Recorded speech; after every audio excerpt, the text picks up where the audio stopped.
Всем привет! Кай! Вот, мы показываем моих собачек. Ну и ее, конечно. Ну да, естественно, как-то признаю их. Ну вот.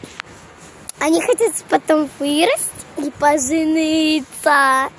Сейчас покажем. У них фотосессия была. Это не удивительно. Это моя собачка такая вот. Вот это мой, его зовут Рики. Это Фрося. Фрося, вот. Я до сих пор забыла имя ее. Вот это Фрося. Это у нас Рики. Ой, Рики. Можно и Тики, можно и Рики. Можно я буду Тики называть? Ну, Тики, без разницы. Вот, короче, это моя. Они лежат на моей подушечке. Вот. Это ее. Не волнуйтесь, они не замерзли. Они вас поцеловали. И вот это вот моя. Ну, домики у них там лежат. Мы решили не Вот. показывать. Да. Ну, потому что они неинтересно. Вот.